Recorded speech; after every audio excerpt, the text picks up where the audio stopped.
killed the man. Lucy killed the man. She will kill again.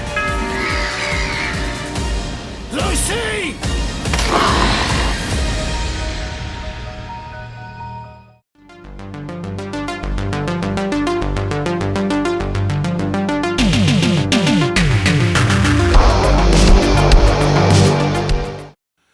Did someone order full English Vampire Slayer?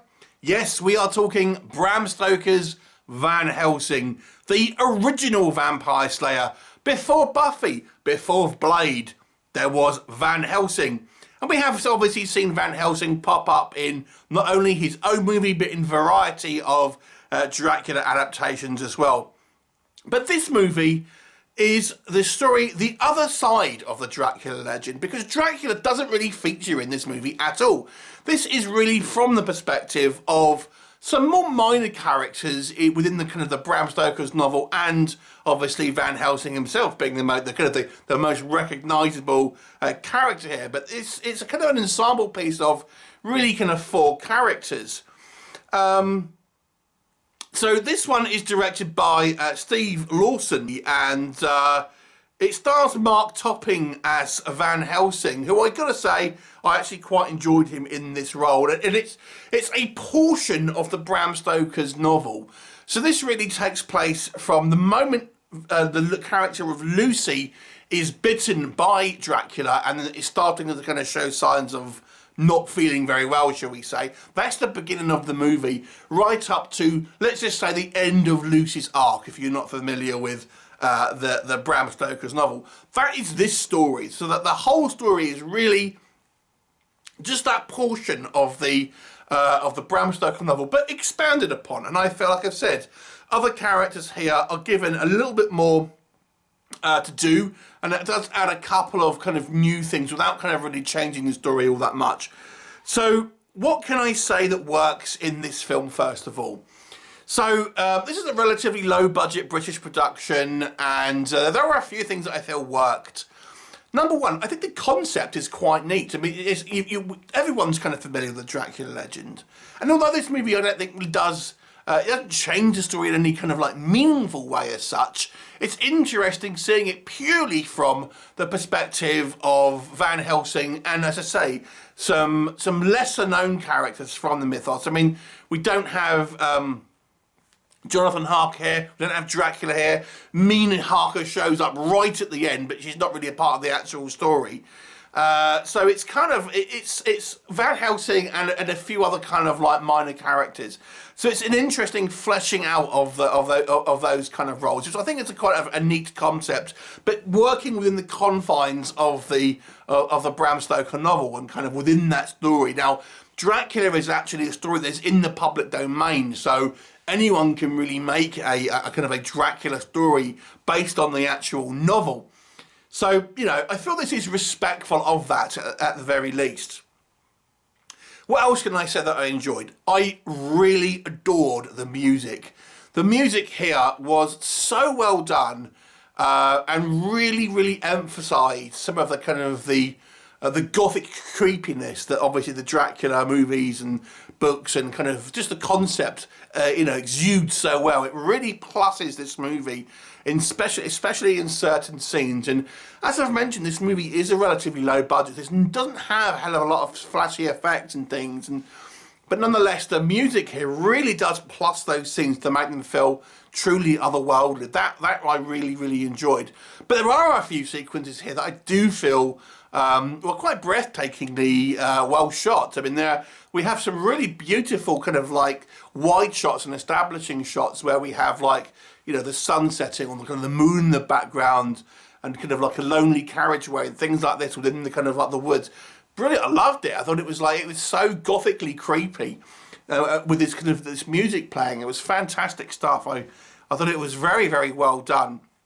The location shooting, I think, is fantastic and gives you the impression this is a much more grander, you know, production than it probably really is.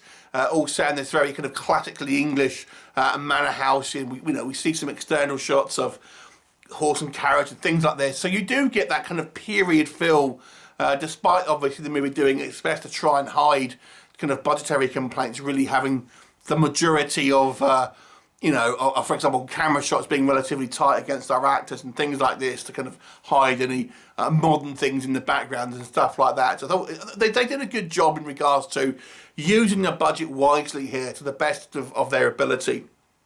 I actually really enjoyed the character of Van Helsing and giving him this kind of, not exactly an origin story because he's somewhat in the know about kind of vampires here, but you get the impression he's a relative novice at the beginning of this, and although he has some idea about what's going on, he is still kind of like learning himself and that. And I actually kind of, outside of that, there's a little bit of crappy dialogue here and there, but I gotta say, I like Topping's performance here, and I thought he did a pretty good job of making an intriguing, you know, character. I've never been a big fan of Van Helsing, actually, in kind of like many of the adaptations. I've never really liked the character. You know, obviously you've got your Hugh Jackman one, but that's kind of completely different. But here I did enjoy the character because he doesn't seem quite as an asshole as he has in other kind of adaptations, which I kind of quite liked. And there are a couple of instances where although we don't see Dracula on screen, we don't worry, there is vampire action on screen here, although it's relatively short and most of it is suggested without being particularly gory, but we do see some vampire on screen, so you won't feel too short-changed, I don't think. But let's talk about maybe what doesn't work. I think the lack of Dracula in this movie was clearly a conscious choice, and I wonder if the filmmaker's going to do like the flip side of this. But nonetheless, I think people might be disappointed with the lack of actual Dracula in this movie. Before I watched this, I was wondering whether this would be like almost like a prequel, so to speak, to the Dracula mythos, about how Van Helsing was able to find out more about this kind of you know, the otherworldly stuff before actually meeting Dracula, but it isn't. Maybe that was a missed opportunity, but nonetheless, I think the fact that Dracula isn't in the movie, and we only see the barest of glimpse of like smoke outside the window, and you'll see, you know, a cape glide past at one point, but that is it. I think will kind of annoy some people. So bear that in mind when you are gonna watch this movie. Let me address what I feel is clearly the biggest problem with this film.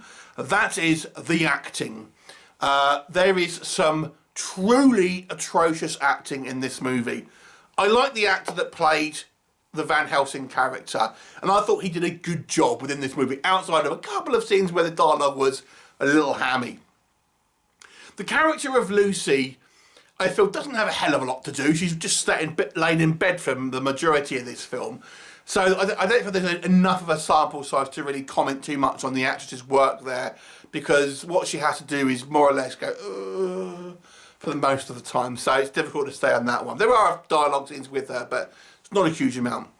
We have these two other characters. Yeah, the acting, I've got to be honest, is with one of the characters extremely poor. And the other one is a little questionable at the best of times. John Seward and Arthur Holmwood are our characters. One of those actors, without saying which one, I don't want to kind of point out, is terrible. And whenever this particular character is on screen talking, it is like stepping out of the movie, because it's so wooden. It's so wooden. And I've got to be honest with you, the other actor, although slightly better and is variable to sometimes good, but sometimes nearly as bad, is, you know, equally as distracting in some ways, although maybe not quite as. So when we have such a movie which is a condensed character piece, you can get away with having, you know, a film about the characters, about a bigger story, if you have a good script, you know, good characters and good acting. And this movie doesn't have all of those factors. The acting as a whole, as I say, goes from pretty good to downright awful.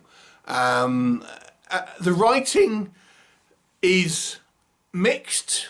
As I've said, some of the dialogue here is particularly kind of cheesy. A lot of it is fine. I actually kind of quite like the concept of the story. I thought it was actually, you know, quite good. In actual fact, going back to a positive just for a second, there is kind of a character moment within the movie which is kind of new to the novel, which doesn't actually change anything, doesn't change the outcome. But it gives one of our characters a little bit something of an extra dimension, which I did think was good. But, you know, there are other instances where I feel the writing is not as strong, shall we say. The effects-wise, it's minimal. Our vampire effects is okay, but kind of low budget. And how can I put this? Well, fang-wise, is thinking those fangs look different colour to the rest of the teeth. Kind of bugged me just a little bit. That's a nitpick, I'll admit that one. And maybe it's not quite as exciting as some people would like.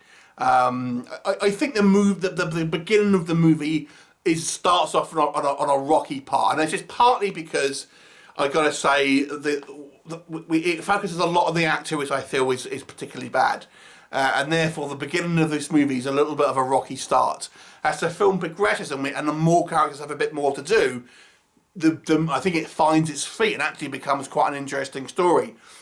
But it's hampered by some really bad acting, unfortunately. The budget does kind of show through from time to time as well. So overall, I feel the concept of this one is certainly interesting. It feels like a good companion piece to a fan of the Dracula mythos, and I actually quite enjoyed the concept. And I thought it did some fairly interesting things, but just hampered by some severely bad acting, unfortunately. The guy looks the part, but man, it was like watching a plank of wood. It really was. And I apologise to the actor if he ends up watching this review. That always seems to happen. But I've got to say it like I see it. But nonetheless, I do think there's enough here for those of you who like the classic kind of Dracula movie to kind of give it a watch. And I feel there are elements here that are enough to kind of maybe look past that to a point, as long as you are aware that is going to happen. You know, and there is a clangor here. I'll give it a 5 out of 10. Have you seen it? What did you think of it? Leave me a comment, and I'll look forward to seeing you next time. Bye.